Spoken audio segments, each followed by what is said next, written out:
မကွဲရနဲ့လူလျှော့ကြောင့်ပြက်စီးနေတဲ့ United ရဲ့ကစားကွက်မကွဲရနဲ့လူလျှော့ရှိနေတဲ့ United ရဲ့တိုက်စစ်ဆင်ဖိအားပေးတဲ့ကစားကွက်ကအခြေအနေပါပဲဒီနေ့ကွက်ရဲ့ကစားမနှစ်ယောက်ကြောင့် United တို့ဘလောက်တောင်ဒုက္ခရောက်နေလဲပရိသတ်များလုံးဝမင်္ဂလာပါခင်ဗျာ Red Revival Channel ကနေကြိုဆိုလိုက်ပါရခေတ်တဲ့ဘောလုံးလကမှာအသင်းကြီးတစ်သိန်းနေတဲ့အောင်မြင်ခြင်းနဲ့ဆိုရင်မရှိမဖြစ်လိုအပ်တဲ့နေစနစ်တစ်ခုရှိပါရီ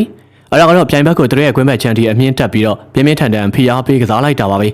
အာဆင်နယ်တို့ထိပ်သီးသင်းတွေကိုကြည့်လိုက်ရင်ဒီစနစ်ကိုအသက်သွင်းပြီးတော့ပြိုင်ဘက်တွေကိုအသက်ရှူပေါင်းမရအောင်ကစားနေကြတာပါမန်ချက်စတာယူနိုက်တက်အနေနဲ့ကလည်းဒီလိုကစားဟန်မျိုးကိုတိစောက်ချင်နေတာအားလုံးသိပါဒါပေမဲ့လက်တွေ့မြေပြင်ခြေဒီမှာတော့နောက်တန်းကဟယ်ရီမကွဲရနဲ့လူရှော့တို့နှစ်ယောက်ရှိနေတဲ့ဒီအိမ်မက်ကလုံးဝဖြစ်လာမှာမဟုတ်ပါဘူး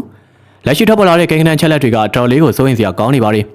ပရက်စင်လုပ်တယ်ဆိုတာရှေ့တန်းတိုက်စစ်မှုတွေကပြိုင်ဘက်ခံစစ်ကိုသွားပြီးတော့ဖိအားပေးတာနဲ့တင်မပြီးပါဘူးအတင်းတင်းလုံးကကြည်လေးဖြစ်နေဖို့နောက်တန်းခံစစ်ကြောင်းကပါကွင်းလေစီနာတီအမြင့်ကိုတက်လာပေးရပါလိဒီလိုတက်လာပြီးမှသာကွင်းလေမှာဟာကွက်မရှိဘဲနဲ့ပြိုင်ဘက်ကိုလှောင်ပိတ်ဖန်ဆီးနိုင်မှာပါဒါပေမဲ့ပြဿနာကမကွဲရနဲ့ရှော့တို့ကအဲ့လောက်ထိအပေါ်ကိုတက်ကစားဖို့လုံးဝကိုမဝင်ရဲကြပါဘူးဘာဖြစ်လို့သူတို့မတက်ရဲကြတာလဲအပြေကတော့ရှင်းလေးပါသူတို့အရန်ကိုနေကွေးလုံးနေလို့ပါဟယ်ရီမကွဲရဆိုတော့ခံစစ်ကိုအသေးပိတ်ကစားပြီးတော့ဖြတ်တင်ဘောတွေကိုခေါင်းထိုက်ရှင်းထုတ်တဲ့နေရာမှာတော့ကောင်းပါလိ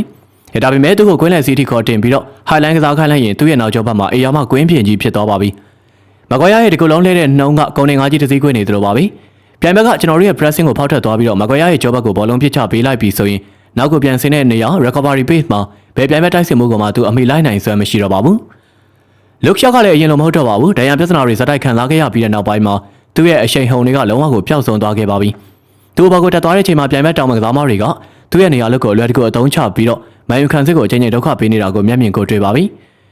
ဒီကစားမနှစ်ယောက်နောက်ကိုမစင်းနိုင်မှကြောက်လို့အောက်မှာပဲကတ်နေတဲ့ခါမှာရှေ့တန်းကလူနဲ့နောက်တန်းကြားမှာကြီးမားတဲ့ကွာဟချက်ကြီးဖြစ်သွားပါလိအဲ့ဒီကွင်းနဲ့ဟာကွက်ကြီးတွေကိုပြိုင်ဘက်ကဘောလုံးတစ်ချက်တည်းထည့်ပေးလိုက်တာနဲ့ United ရဲ့ pressing စနစ်ကြီးတစ်ခုလုံးတဲရေတုံတလို့အလွယ်တကူဖြတ်စီးသွားရတာပါပဲကျွန်တော်ရဲ့မြင်ကိုပုံမလင်းပြောရရင်တော့ United အနေနဲ့အမှန်ကန်တဲ့ဖိအားပေးကစားကွက်တစ်ခုတည်ဆောက်ဖို့ဆိုရင်နောက်တန်းမှာအမြန်နှုံးနဲ့ရွေလျားနိုင်စွမ်းရှိတဲ့ကစားသမားတွေကိုမဖြစ်မနေအထိုင်ချပေးဖို့လိုအပ်ပါလိဘောက်ခန်းထဲမှာလီဆန်ဒိုမာတီနက်နဲ့လူတေလေးလန်နီယိုတို့ကိုတွဲဖက်ပေးရပါမယ်မာတီနက်စီမှာပြိုင်ဘက်ကိုအချမ်းပတန်ဝင်ရောက်ဟန်တားနိုင်တဲ့စိတ်သက်ရှိသလိုရိုစီမှာတော့နောက်ကျောင်းကိုပေးလိုက်ရရင်တော့မှချက်ချင်းပြန်လှည့်အမိလိုက်နိုင်တဲ့ပြေးနှုံး recovery page ရှိပါရီ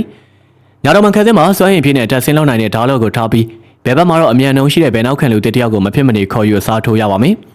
ကွေးလဲမှာလေးထိုနီလက်ကောင်းပါပဲပြိုင်ဘက်ကိုမနာနဲ့လိုက်လံဖိအားပေးနိုင်ဖို့အင်ဂျင်လိုလှုပ်ပေးနိုင်တဲ့လူငယ်သွေးတစ်တွေလိုအပ်ပါရီဒီချိန်မှုနဲ့ဘောလုံးထိန်းသိမ်းနိုင်စွမ်းရှိတဲ့ကိုပီမေနူနဲ့တူကွဲတစ်ခုလုံးကိုလွှမ်းခြုံကစားနိုင်စွမ်းရှိတဲ့ကားလော့စ်ဘာလီဘာတို့ကိုတွဲဖက်ပေးရပါမယ်။ဒီလိုစင်းကားမှသာအတင်းထွက်လိုအပ်နေတဲ့အမြန်နှုံးရွေလျားနိုင်စွမ်းနဲ့ခံစစ်လုံခြုံမှုတွေကိုတေချာပေါက်ပေးဆွနိုင်မှာပါ။ခေဟောင်းကလည်းမကြီးသားမတွေကိုတန်ရုံးစင်ထွဲပြီးတော့73နေသွေးတော့ United တင်းရဲ့ကစားကွက်ကလက်တကောင်လိုနေခွေးနေအောင်မှဖြစ်ပြီးပြိုင်ဘက်တွေရဲ့အလွယ်တကူနိုင်ချင်တာကိုဆက်လက်ခံစားနေရအောင်မှအသေးချာပဲဖြစ်ကြောင်းသုံးသက်တင်ဆက်ပေးလိုက်ရပါရီ။ညီကိုတို့ကရောကျွန်တော်နဲ့အမြင်ချင်းတူကြရလားပြောပြသွားခဲ့ကြပါဦး။အဆုံးထိကြည့်ပေးလို့အားလုံးကိုကျေးဇူးထူးပဲတင်ရှိပါရခင်ဗျာ။